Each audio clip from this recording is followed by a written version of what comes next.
জয় হিন্দ বন্ধুরা, super traders India YouTube চ্যানেলে আপনাদের স্বাগত জানাই। তো যেমনটা আমি আপনাদের সামনে বলেই রেখেছিলাম যে আগামী দুদিন মানে গতকালকের ভিডিওতে বলেছিলাম যে আগামী দুদিন যেহেতু মার্কেট ক্লোজ আছে এবং প্রচুর স্টকের রেজাল্ট আছে যেগুলো অলরেডি বেরিয়ে গেছে, সেই প্রত্যেকটি রেজাল্টই আপডেট আমি তুলে ধরবো। তো এখন এই ভিডিওটা আপনারা দেখছেন, আরেকটা রেজাল্টের ভিডিও পাবেন সেটা আগামীকাল সকালবেলা, ঠিক আছে? তো এই দুটো ভিডিওর মধ্যে আমি সমস্ত রেজাল্টগুলো কভার করে দেব। তো চলে আসি বেশি দেরি না করে একদম প্রথম থেকে পরপর রেজাল্টগুলো।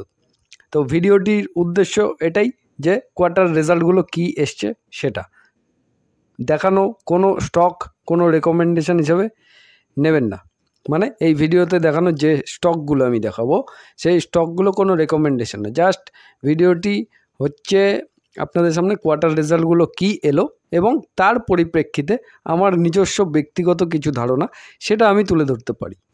এবার সেটা দেখুন, কোনো কিছুই, এটা স্টক মার্কেট, এখানে কোনো কিছু শিওর হয় না, এখানে সব কিছুই অনুমানের ওপর চলে। তো বলতে পারেন আমিও আমার অনুমানটাই আপনাদের সাথে শেয়ার করব। এবার সেটা ভুলও হতে পারে, ঠিক আছে? তো আপনি যখনই কোম্পানিটাকে নিয়ে স্টাডি করবেন, পার্টিকুলার যে কোম্পানিটাকে নিয়ে স্টাডি করবেন, সেটা সম্পূর্ণ নিজের বুদ্ধি অ্যাপ্লাই করে তবেই ইনভেস্টমেন্ট ডিসিশন নেবেন। সেটা কখনোই আমার ভিডিও দেখে হোক বা অন্য যে কোনো কারোর ভিডিও দেখে হোক, কখনো এরকম সিদ্ধান্ত নেবেন না, সেটা ভুল। তো শুরু করে নিই। প্রথম যে কোম্পানিটি দেখতে পাচ্ছেন তার মার্কেট ক্যাপ হচ্ছে 28,121 কোটি টাকা, তার মানে একটা মিড ক্যাপ স্টক। এবার চলে আসি আমি কোয়ার্টার রেজাল্টে। তো চলে আসলাম আমি মার্চ কোয়ার্টার সেলস মানে রেভিনিউ 1,286 কোটি টাকা রেভিনিউ এসছে, যেটা আগের কোয়ার্টারে ছিল 1,317 কোটি। তাহলে কোয়ার্টারলি ডাউন দেখতে পাচ্ছি। প্রিভিয়াস ইয়ারে ছিল 1,301 কোটি, সেখান থেকেও ডাউন।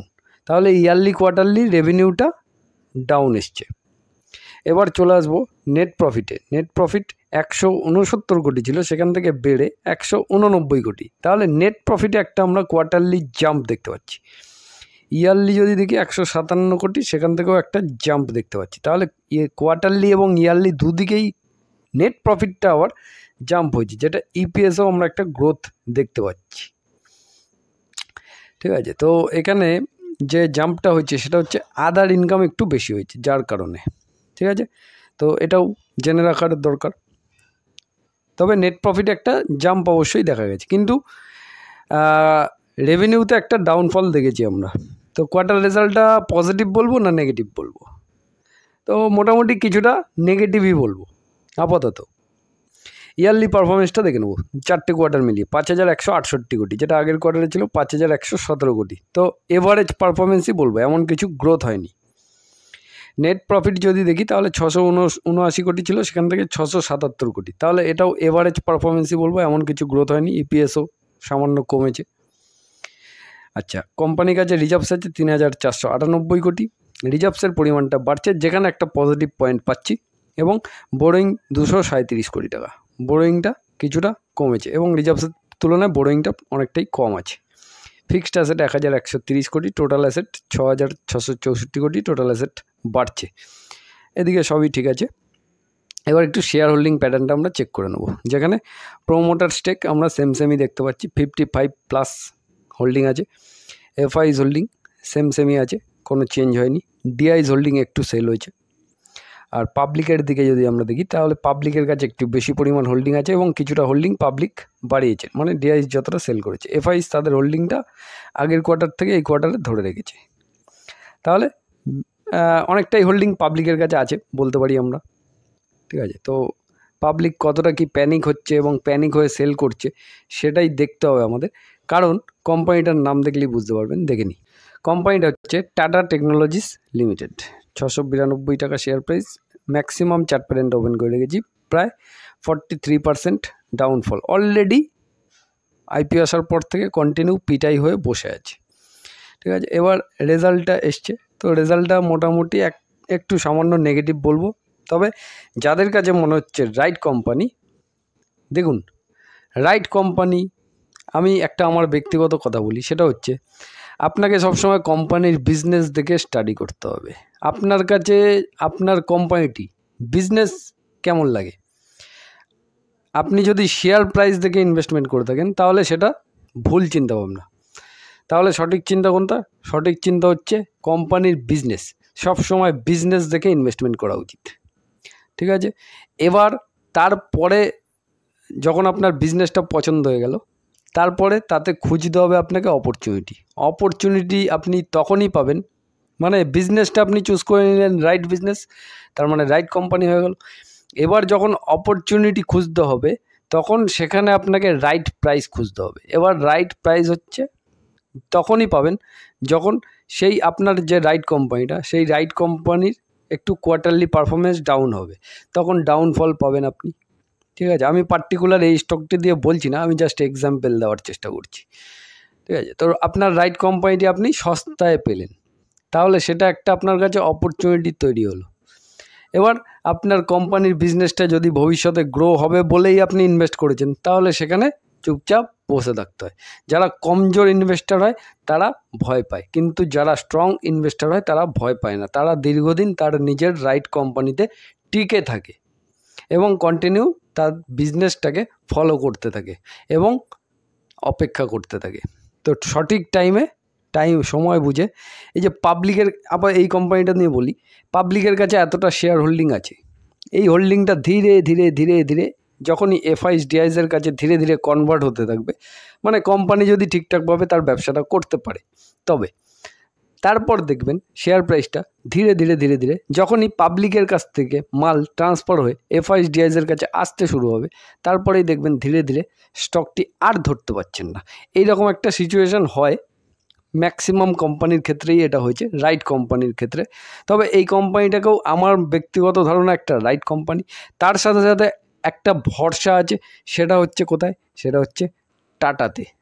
টাটার শেয়ার হোল্ডাররা যত আছে, টাটার প্রচুর কোম্পানি আমাদের মার্কেটে লিস্টেড আছে, সেই টাটা কোম্পানির মধ্যে বলতে পারি আমরা প্রায় মানে 99.99% কোম্পানি তাদের শেয়ার হোল্ডারদের চোখে জল ফেলেনি। এটুকু যতটা দেখেছি ততটাই বললাম, ঠিক আছে? তো যাই হোক, আমার ব্যক্তিগত মতামতটা দেওয়ার চেষ্টা করলাম, আশা করি আপনাদের ক্লিয়ার। চলে আসে আমি পরপর স্টকগুলোতে। অনেকগুলো স্টক আছে। যে কোম্পানিটি, তার মার্কেট ক্যাপ হচ্ছে 15,145 কোটি টাকা, তার মানে এটাও একটা মিড ক্যাপ স্টক এবং 20,000 কোটির নিচে মার্কেট ক্যাপ আছে। সেটা একটা মানে খুব ভালো বিষয় আর কি। 20,000 কোটির নিচে যে সমস্ত কোম্পানির মার্কেট ক্যাপ আছে, সেই সমস্ত কোম্পানিগুলো যদি ভবিষ্যতে ভালো বিজনেস করতে পারে, তাহলে মাল্টিব্যাগার রিটার্ন পর্যন্ত দেওয়ার সম্ভাবনা থাকে। তবে এই যেগুলো বললাম সমস্ত কিছুই ঠিকঠাক করতে হবে, বিজনেসও ঠিক করতে হবে, রেভিনিউও গ্রোথ হতে হবে এবং প্রফিটও গ্রোথ হতে হবে, তবেই শেয়ার প্রাইসও গ্রোথ হবে। এটা একদম মিলিয়ে নেবেন আমার কথা। তো মার্চ কোয়ার্টারে আমরা দেখতে পাচ্ছি কত রেভিনিউ? 1,907 কোটি টাকা। আগের কোয়ার্টারে কত ছিল? 2,642 কোটি টাকা। তার মানে কোয়ার্টারলি ডাউনফল হয়েছে, অপারেটিং প্রফিট মার্জিনটা কমে গেছে। তাহলে এখানে এই ফার্স্ট পয়েন্টে আমরা নেগেটিভিটি পেলাম। আচ্ছা, নেক্সট পয়েন্টে চলে আসবো নেট প্রফিট, সেখানে -72 কোটি। তার মানে নেট প্রফিটও আমরা ডাউনফলই পেলাম। ইপিএসও মাইনাসে চলে গেছে, তার মানে নেগেটিভ সংকেত এটা কোয়ার্টার রেজাল্টের জন্য, ঠিক আছে? তো নেগেটিভিটিটা কেন হলো? তার কারণ রেভিনিউ কম এসছে, যার কারণে এক্সপেন্স যা ছিল তাই, অপারেটিং প্রফিটও মানে খরচও একটু পরিমাণ মতো বেশি হয়েছে, যার কারণে অপারেটিং প্রফিট মার্জিনও নেমে গেছে, যার কারণে নেট প্রফিটেও ডাউনফল চলে এসছে, মানে মাইনাস হয়ে গেছে সমস্ত ট্যাক্স ফ্যাক্স দেওয়ার পর। তারপর আর প্রফিট বাঁচেনি। কিন্তু প্রিভিয়াস কোয়ার্টারগুলোতে আমরা যদি ফলো করি, তাহলে নেগেটিভ কন্টিনিউ ছিল, সেখান থেকে কোম্পানি পজিটিভে এসছে। আপাতত এই কোয়ার্টারটা আমরা নেগেটিভ দেখতে পাচ্ছি। এবার ইয়ারলি পারফরমেন্সটা দেখে নিই। 8,923 কোটি টাকা, 4টে কোয়ার্টার মিলিয়ে রেভিনিউটা খুব দারুণভাবে গ্রো করেছে 4টে কোয়ার্টার মিলিয়ে বছরে। এবং নেট প্রফিট 447 কোটি টাকা, যেটা মাইনাসে ছিল, মাইনাস থেকে কমেছে, তারপরে প্লাস, তারপরে এখন এই বছরে 4টে কোয়ার্টার মিলিয়ে দারুণ একটা নেট প্রফিট কিন্তু জেনারেট হয়েছে। ইয়ারলি বলছি আমি। ইপিএসটাও মাইনাসে ছিল, সেটা কিন্তু পজিটিভে এসছে ইয়ারলি। এবার কোম্পানির কাছে রিজার্ভস আছে 3,667 কোটি টাকা। রিজার্ভসের পরিমাণটা কন্টিনিউয়াসলি বাড়ছে। বোরোয়িং আছে 3,407 কোটি টাকা। রিজার্ভসের তুলনায় বোরোয়িংটা কমই আছে। ফিক্সড অ্যাসেট আছে 1550 কোটি টাকা। ফিক্সড অ্যাসেটের পরিমাণ বাড়ছে এবং টোটাল অ্যাসেটের পরিমাণও ধীরে ধীরে বাড়ছে। 10,400 কোটি টাকা টোটাল অ্যাসেট আছে। শেয়ার হোল্ডিং প্যাটার্নে কিছু চেঞ্জ হয়েছে কি না সেটা দেখে নেব। প্রোমোটার হোল্ডিং মোটামুটি 54%-এর কাছাকাছি। আর এফআইসকে যদি দেখি তাহলে সেল করেছে, ডিআইস কিছুটা সামান্য বাই করেছে। এখানেও আমরা পাবলিক হোল্ডিং একটু বেড়েছে দেখতে পাচ্ছি এবং পাবলিকের কাছে একটু বেশি মাল আছে। ঠিক আছে, তো দেখে নিন নাম। কোম্পানিটি হচ্ছে তেজাস নেটওয়ার্কস লিমিটেড। 857 টাকা শেয়ার প্রাইস। 1 বছরের রিটার্ন যদি চেক করি তাহলে প্রায় 16.5% নেগেটিভ এবং ওপরের টপ লেভেল থেকে কারেকশান হয়েছে, ধীরে ধীরে রিকভারি করছিল। তবে রেজাল্টটা যা দেখলাম সেটা নেগেটিভ দেখলাম আপাতত কোয়ার্টারলি। তো এখান থেকে কিছুটা আমার ব্যক্তিগত ধারণা কিছুটা নিচে আসতে পারে। এবার 5 বছরের কোম্পানি কী রিটার্ন দিয়েছে সেটাও একটু দেখে নেবো। তো 5 বছরে একটা মাল্টিব্যাগার রিটার্ন অলরেডি দিয়েছে এবং ধীরে ধীরে ওপরে যাচ্ছিল এবং এখন একটা কারেকশান মুডে এসছে। তো এখান থেকে কিছুটা কারেকশান আসলেও আসতে পারে, সম্ভাবনা আছে, মানে আমার ব্যক্তিগত ধারণা বললাম। এবার এটা ভুলও হতে পারে। ঠিক আছে, নেক্সট যে কোম্পানিটির রেজাল্ট দেখাবো তার মার্কেট ক্যাপ হচ্ছে 11,436 কোটি টাকা। তাহলে এটাও একটা মিড ক্যাপ স্টক, তবে 20,000 কোটির নিচে মার্কেট ক্যাপ আছে। এবার চলে আসবো রেজাল্টটা কি এসছে। কোয়ার্টারলি রেভিনিউ 3,476 কোটি, যেটা আগের কোয়ার্টারে ছিল 3,536 কোটি। তাহলে কোয়ার্টারলি রেভিনিউটা একটু ডাউন এসছে। এটা একটা ব্যাংক। নেট প্রফিটে যদি চলে আসি তাহলে নেট প্রফিটে একটা গ্রোথ দেখতে পাচ্ছি আমরা 33 কোটি থেকে 69 কোটি। তাহলে নেট প্রফিটে কোয়ার্টারলি একটু জাম্প, কোয়ার্টারলি রেভিনিউতে একটু ডাউনফল দেখেছি। এবার দেখতে হবে আমাদের এনপিএতে পজিটিভ আছে না নেগেটিভ। গ্রস এনপিএ 2.92% ছিল, সেটা কমে 2.60%, এবং নেট এনপিএ 0.50 ছিল, সেটা কমে 0.29। তাহলে এনপিএর দিকটা আমরা একটু আবার পজিটিভিটি পাচ্ছি এবং কোয়ার্টার রেজাল্টে নেট প্রফিটেও একটু পজিটিভিটি পাচ্ছি। তাহলে নেগেটিভিটি মানে একটু রেভিনিউতে নেগেটিভিটি পেলাম। তাহলে এবারের যদি ধরি তাহলে রেজাল্টটা ঠিক আছে, মানে সেম বলবো, সেম। ঠিক আছে, তো 4টে কোয়ার্টার মিলিয়ে কত হলো? 14,039 কোটি, যেটা আগের বছরে ছিল 12,394 কোটি। তাহলে এই ইয়ারলি বাড়লো। নেট প্রফিটে যদি চলে আসি তাহলে নেট প্রফিটে একটু ডাউনফল হয়েছে ইয়ারলি। আচ্ছা, ব্যাংকের রিজার্ভস আর বোরোয়িং দেখে লাভ নেই, কারণ রিজার্ভস বাড়ছে এবং বোরোয়িং বাড়ছে। যত বোরোয়িং বাড়বে তত ভালো। ফিক্সড অ্যাসেট 577 কোটি টাকা। ব্যাংকের ফিক্সড অ্যাসেটের এবং টোটাল অ্যাসেট খুব একটা গুরুত্বপূর্ণ ব্যাপার নয় যদিও বা, তবুও ঠিক আছে। আচ্ছা, এফআইস ডিআইসের কাছে হোল্ডিং আছে। এবার এফআইস এবং ডিআইস দুদিকেই আমরা দেখতে পাচ্ছি তাদের হোল্ডিংটা বাড়িয়েছে, যেটা মার্চ কোয়ার্টারে আপডেট। তাহলে এখানে আমরা এফআইস এবং ডিআইসকে তাদের হোল্ডিংটা বাড়াতে দেখতে পাচ্ছি এবং পাবলিকের হোল্ডিংটা কমেছে দেখতে পাচ্ছি। ঠিক আছে, এবার চলে আসবো কোম্পানিতে। তো কোম্পানিটি হচ্ছে আরবিএল ব্যাংক। 187 টাকা বর্তমানে শেয়ার প্রাইস এবং 1 বছরে নেগেটিভ রিটার্ন প্রায় 30% নেগেটিভ, এবং 1 বছরে ওপরের টপ লেভেল থেকে নিচে এসে ধীরে ধীরে বড় প্লেয়াররা চুপি সারে সস্তায় মাল কিনে নিয়েছে এবং ধীরে ধীরে ওপরের দিকে যাচ্ছে। আচ্ছা, 5 বছরের রিটার্ন যদি চেক করি তাহলে 5 বছরে দারুণ একটা ইউসেপ বানিয়ে আবার নিচে এসে আবার একটা ধীরে ধীরে ইউসেপ বানানোর মতো চেষ্টা চলছে ধীরে ধীরে। তো এই কোম্পানিতে আমরা রেজাল্টটা যেটা দেখলাম সেটা হচ্ছে কোয়ার্টারলি রেভিনিউতে একটু ডাউনফল, কিন্তু নেট প্রফিটে একটা জাম্প এবং এনপিএতে একটা পজিটিভিটি পেলাম, এবং তার সাথে সাথে আরেকটা পজিটিভিটি কোথায় পেলাম সেটা হচ্ছে এফআইসও মাল বাই করেছে এবং ডিআইসও মাল বাই করেছে। তো এই পয়েন্টগুলো পজিটিভ, এবং শুধুমাত্র নেগেটিভ পয়েন্ট একটাই, সেটা রেভিনিউতে। তাহলে ওভারঅল যদি দেখি, ওভারঅল রেজাল্টটা ঠিকঠাকই বলবো, এভারেজ পারফরমেন্স, তবে ঠিক। নেক্সট যে কোম্পানিটি তার মার্কেট ক্যাপ হচ্ছে 24,335 কোটি টাকা। তার মানে এটাও একটা মিড ক্যাপ স্টক। এবার চলে আসবো এর কোয়ার্টার রেজাল্ট। মার্চ কোয়ার্টারে 603 কোটি টাকা, যেটা আগের কোয়ার্টারে ছিল 597 কোটি টাকা। তো মোটামুটি সেম রেঞ্জের মধ্যেই আছে, সেমই বলবো। অপারেটিং প্রফিট মার্জিনটা একটু বেড়েছে, এখানে একটা পজিটিভ পয়েন্ট পাচ্ছি। নেট প্রফিটে একটা জাম্প দেখতে পাচ্ছি 98 কোটি থেকে 156 কোটি, এবং ইপিএসও একটা জাম্প দেখতে পাচ্ছি। আচ্ছা, 4টে কোয়ার্টার মিলিয়ে কী দাঁড়ালো? 2,227 কোটি ছিল, সেটা বেড়ে 2,461 কোটি। তাহলে রেভিনিউতে ইয়ারলি জাম্প। নেট প্রফিটে 362 কোটি থেকে 492 কোটি, নেট প্রফিটেও জাম্প ইপিএসও একটা জাম্প দেখতে পাচ্ছি। কোম্পানির কাছে রিজার্ভস আছে 2000 কোটি টাকা, বোরোয়িং আছে 157 কোটি টাকা। রিজার্ভস তুলনায় বোরোয়িং কম, ফিক্সড অ্যাসেট 1100 কোটি, টোটাল অ্যাসেট 2700 কোটি। চলে আসবো share holding pattern. Promoter holding মোটামুটি 54%। এফআইসকে দেখছি একটু সেল করেছে, উল্টো দিকে ডিআইস মাল কিনেছে। গভর্নমেন্ট হোল্ডিং সামান্য আছে এবং পাবলিক হোল্ডিং 10%-এরও নিচে আছে এবং পাবলিক হোল্ডিং সামান্য পরিমাণে বেড়েছে, তবে ম্যাক্সিমাম হোল্ডিংই বড় প্লেয়ারদের কাছে আছে। দেখে নিই নাম। কোম্পানিটি হচ্ছে ডক্টর লাল প্যাথল্যাব লিমিটেড, 2827 টাকা শেয়ার প্রাইস। 1 বছরে পজিটিভ রিটার্নই আছে, তবে 1 বছরের চার্ট প্যাটার্নটা যদি বের করি, ওপর থেকে একটা ডাউনফলে ছিল, কারেকশন হয়েছিল, ধীরে ধীরে রিকভারি করছিল এবং লাস্ট দিনকে আমরা যদি দেখি তাহলে লাস্ট দিনকে একটা মার্কেট চলাকালীনই একটা বড় স্পাইক, মানে মার্কেট চলাকালীনই আর কি রেজাল্টটা চলে এসছে। তো সেটা কিন্তু আমরা চার্ট প্যাটার্ন দেখে মোটামুটি বুঝতে পারছি, মানে মার্কেটের এক্সপেকটেশন বিট করেছে আর কি, বেশ মার্কেটের ভালো লেগেছে, যার কারণে একটা আপসাইড মুভমেন্ট দেখতে পেয়েছি। তবে 1 বছরের চার্ট প্যাটার্নে যেটা দেখলাম, ওপরের টপ লেভেল থেকে যথেষ্ট কারেকশন হয়, এখনও সেম জায়গায় পৌঁছায়নি। তো রেজাল্টটা ঠিকঠাক এসছে এবং মার্কেটেরও পছন্দ হয়েছে। আপাতত এখন নেগেটিভিটি চলছে, এখন একটা তো মানে দেশে যেটা চলছে সেটা তো সবাই জানেন, আর নতুন করে বলার কিছু নেই। তো এই পরিস্থিতিতে দাঁড়িয়ে যদি এখন মার্কেটে পিটাই চলে, তাহলে সব জায়গাতেই পিটাই চলবে, এটা কমন ব্যাপার। তো সেখানে একটা আপনাকে ফলো রাখতে হবে কোন কোন কোম্পানি ভালো ভালো রেজাল্ট করছে এবং তাতে পিটাই হচ্ছে, এই একটা ছোট্ট করে হিন্টস দিতে পারি।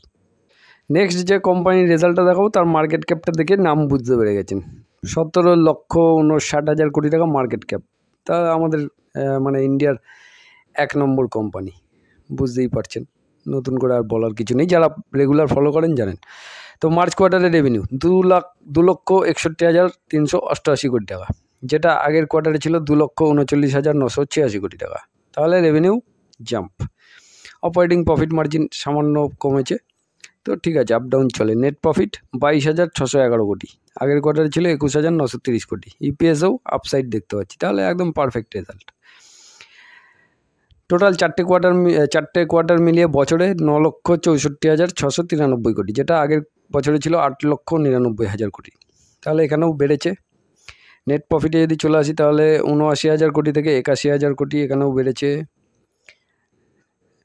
কোম্পানি রিজার্ভস এবং বোরোয়িং দেখে লাভ নেই, প্রচুর আছে, মানে ইন্ডিয়ার 1 নম্বর কোম্পানি, আর এগুলো দেখে লাভ নেই। শেয়ার হোল্ডিং প্যাটার্নে কিছু চেঞ্জ হচ্ছে কিনা দেখে নিই।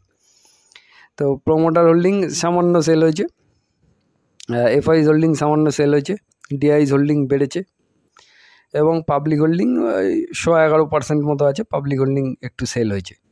দেখে নিই নাম। কোম্পানিটি হচ্ছে রিলায়েন্স ইন্ডাস্ট্রিজ লিমিটেড, আমাদের ইন্ডিয়ার 1 নম্বর কোম্পানি।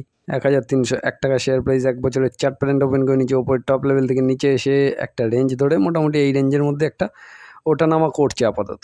এবার রেজাল্টটা এসছে, দেখা যাক কী হয়। রেজাল্টটা আপাতত যেটা দেখলাম তাতে একদম রাইট দিয়ে দেবো। নেক্সট যে কোম্পানিটি, তার মার্কেট ক্যাপ হচ্ছে 1,88,000 কোটি, এটাও একটা লার্জ ক্যাপ স্টক।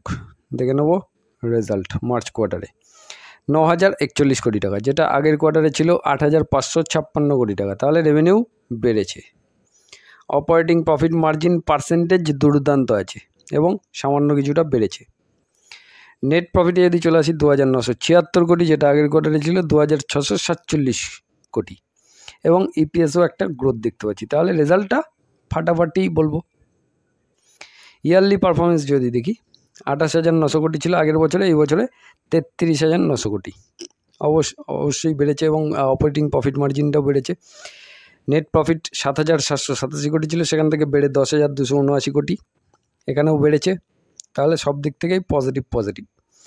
রিজার্ভস 12,445 কোটি এবং বোরোয়িং 10,900 কোটি। রিজার্ভসের তুলনায় বোরোয়িং কম আছে। ফিক্সড অ্যাসেটের 18,400 কোটি, টোটাল অ্যাসেট 34,400 কোটি। তো একটা লার্জ ক্যাপ স্টক, আর কিছু দেখার প্রয়োজন লাগে না। একটু শেয়ার হোল্ডিং প্যাটার্ন দেখে নেবো। প্রোমোটার হোল্ডিং সেমই আছে, এফআইস হোল্ডিং একটু বেড়েছে, ডিআইস হোল্ডিংও একটু বেড়েছে। তাহলে সেল পাবলিকই করেছে। গভর্নমেন্টের কাছে প্রচুর স্টেক আছে এবং পাবলিকের কাছে মালই নেই, ঠিক আছে। পাবলিক হোল্ডিং 3.10% এবং পাবলিক হোল্ডিংটা যা ছিল তার থেকেও সেল হচ্ছে। এই হচ্ছে ব্যাপার। ভালো ভালো কোম্পানিতে পাবলিক হোল্ডিং আপনি পাবেন না, এই সমস্ত কোম্পানিকে নিয়ে স্টাডি করতে হয়।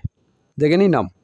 কোম্পানিটি হলো হিন্দুস্তান জিঙ্ক লিমিটেড, 444 টাকা শেয়ার প্রাইস। 1 বছরের রিটার্ন 5% মাত্র, কিন্তু ওপরের টপ লেভেল থেকে একটা কারেকশন হয়ে এক রেঞ্জের মধ্যে বসে আছে। রেজাল্টটা ফাটাফাটি দেখতে পেলাম। 5 বছরের পারফরমেন্স যদি চেক করি তাহলে একদম ফ্ল্যাট ছিল, তারপরে এই পাবলিক দৌড়াচ্ছিল সেখানে অনেকেই দৌড়েছে, তারপরে এখন থার্ড ফেজে চলে এসছে। তার মানে থার্ড ফেজটা আবার ঠিকঠাক জায়গা মোটামুটি। এটা হচ্ছে ফার্স্ট ফেজ, এটা ঠিক জায়গা। সেকেন্ড ফেজ এটা ঠিক জায়গা নয়, এটা হচ্ছে এনজয় করার জায়গা। এবং এটা হচ্ছে থার্ড ফেজ, এটা আবার ঠিক জায়গা। বোঝাতে পারলাম? রেজাল্টটা খুব ভালো এসছে। নেক্সট যে কোম্পানিটি, তার মার্কেট ক্যাপ হচ্ছে 15,943 কোটি টাকা। তার মানে এটাও একটা মিড ক্যাপ স্টক এবং 20,000 কোটির নিচে মার্কেট ক্যাপ আছে। তো মার্চ কোয়ার্টারে রেভিনিউ যদি দেখি 1,359 কোটি, যেটা আগের কোয়ার্টারে ছিল 1,326 কোটি। তাহলে ধীরে ধীরে বাড়ছে, ধীরে ধীরে, মানে হ্যাবক পরিমাণ কিন্তু বাড়েনি। তাহলে রেজাল্টটা ভালো বলবো না খারাপ বলবো? অবভিয়াসলি ভালোই বলবো, তবে গ্রোথ হয়নি সেইভাবে। অপারেটিং প্রফিট মার্জিন পার্সেন্টেজ ঠিক আছে, সেমই আছে।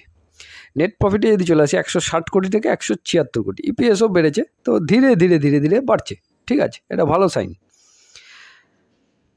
টোটাল 4টে কোয়ার্টার মিলিয়ে 5,281 কোটি রেভিনিউ, এবং আগের বছরে ছিল 4,900 কোটি, সেটাও দেখতে পাচ্ছি বেড়েছে।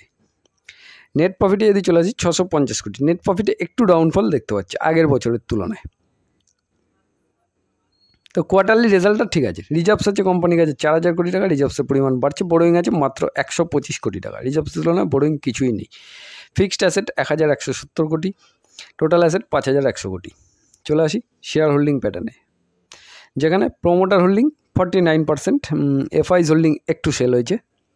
ডিআইসের দিকে আমরা যদি দেখি তাহলে ডিআইস একটু বাই করেছে এবং পাবলিকও কিছুটা বাই করেছে। তো ম্যাক্সিমাম হোল্ডিংটাই বড় প্লেয়ারদের কাছেই আছে। দেখে নিই না। কোম্পানিটি হচ্ছে জেনজার টেকনোলজিস লিমিটেড, 700 টাকা শেয়ার প্রাইস। এক বছরের রিটার্ন যদি দেখি প্রায় 13%-এর কাছাকাছি, এবং একটু ওপরে এসে আবার নিচে, আবার ওপরে, আবার নিচে, মানে এইভাবে আর কি কাজ হয় দেখা যাচ্ছে আপাতত। 5 বছরের রিটার্ন যদি চেক করি তাহলে 5 বছরে দারুণ পরিমাণে একটা কারেকশান হয়ে আবার ইউসেপ বানিয়ে আবার একটু কারেকশান হচ্ছে। আপাতত রেজাল্টটা যেটা দেখলাম সেটা ঠিকঠাকই এসছে, একদম নেগেটিভ রেজাল্ট বলবো না কোনো মতেই। তো দেখা যাক কী হয়। নেক্সট যে রেজাল্টটা দেখাবো তার মার্কেট ক্যাপ হচ্ছে 43,159 কোটি টাকা। তার মানে এটা একটা মিড ক্যাপ স্টক। চলে আসবো কোয়ার্টার রেজাল্ট। মার্চ কোয়ার্টারে 4,023 কোটি টাকা, যেটা আগের কোয়ার্টারে ছিল 4,098 কোটি টাকা। তাহলে রেভিনিউতে কিছুটা ডাউনফল দেখতে পাচ্ছি, তবে এভারেজ পারফরমেন্স বলবো। অপারেটিং প্রফিট মার্জিনটা একটু বেড়েছে, তো অপারেটিং প্রফিট মার্জিন একটু পজিটিভিটি পাচ্ছি। নেট প্রফিটে যদি চলে আসি তাহলে 626 কোটি থেকে 636 কোটি নেট প্রফিট একটু বেড়েছে, ইপিএসও একটু বেড়েছে। তাহলে রেজাল্টটা ওভারঅল ঠিকঠাকই বলবো, এমন কিছু খারাপ বলবো না। 4টে কোয়ার্টার মিলিয়ে 15,900 কোটি, যেটা আগের বছরে ছিল 13,581 কোটি। তাহলে রেভিনিউতে একটা জাম্প দেখতে পাচ্ছি আমরা ইয়ারলি। অপারেটিং প্রফিট মার্জিন বেড়েছে, নেট প্রফিটেও একটা জাম্প দেখতে পাচ্ছি 2,300 কোটি থেকে 2,600 কোটি। আচ্ছা, এটা একটা ফাইন্যান্স কোম্পানি, তো কোম্পানির রিজার্ভস বাড়ছে, যেটা ভালো সাইন, এবং বোরোয়িং বাড়ছে, যেটাও ভালো সাইন। ফিক্সড অ্যাসেটের পরিমাণও বেড়েছে এবং বাড়ছে ধীরে ধীরে। টোটাল অ্যাসেটের পরিমাণও যথেষ্ট আছে, অনেকটাই আছে। শেয়ার হোল্ডিং প্যাটার্নে চলে আসি। Promoter holding 66.24%। এফআইসকে দেখতে পাচ্ছি মাল কিনেছে, ডিআইসকেও দেখতে পাচ্ছি মাল কিনেছে, পাবলিক সেল করেছে, ঠিক আছে। তো এই সমস্ত একটু শেয়ার হোল্ডিং প্যাটার্ন চেক করবেন, হ্যাঁ, কোয়ার্টার রেজাল্টগুলো ফলো করবেন, সমস্ত কিছু দেখবেন, কারা পারফরমেন্স বেটার করছে, কাদের শেয়ার হোল্ডিং প্যাটার্ন কী আছে, কোম্পানির বিজনেস, সমস্ত কিছু দেখবেন, তবে গিয়ে একটা ভালো স্টক কিন্তু চুজ করা যায়, ঠিক আছে। কোম্পানিটি হলো L&T ফাইন্যান্স লিমিটেড, ঠিক আছে। L&T গ্রুপের কোম্পানি, অনেক বড় গ্রুপ। 171 টাকা শেয়ার প্রাইস, এক বছরের রিটার্ন প্রায় 5%। কিন্তু ওপরের টপ লেভেল থেকে নিচে এসে দীর্ঘদিন কিন্তু একটা সুযোগ দিয়েছিল, ধীরে ধীরে আবার একটা ইউসেপ তৈরি করছে। এবং 5 বছরের রিটার্ন যদি দেখি তাহলে এখানে গুগলে আপডেট নেই, তবে 5 বছরে একটা এরকম ইউসেপ বানানোর চেষ্টা চলছে, ঠিক আছে। সেটা আপনার ডিম্যাট অ্যাকাউন্ট ওপেন করলে চার্ট প্যাটার্নটা দেখতে পেয়ে যাবেন। তো আপাতত রেজাল্টটা ঠিকঠাকই বলবো, এবং শেয়ার হোল্ডিং প্যাটার্নেও একটা পজিটিভিটি পেলাম। নেক্সট যে রেজাল্টটা দেখাবো তার মার্কেট ক্যাপ হচ্ছে 3,992 কোটি টাকা, এবং এটা একটা ব্যাংক, তো একটা স্মল ক্যাপ স্টক, ঠিক আছে, একটা স্মল ক্যাপ ব্যাংক বলতে পারি। তো মার্চ কোয়ার্টারে রেভিনিউ যদি চেক করি তাহলে 1742 কোটি টাকা, যেটা আগের কোয়ার্টারে ছিল 1671 কোটি টাকা, এবং কন্টিনিউয়াসলি কিন্তু ধীরে ধীরে কোয়ার্টার ওয়ান কোয়ার্টার বেসিস বাড়ছে রেভিনিউ।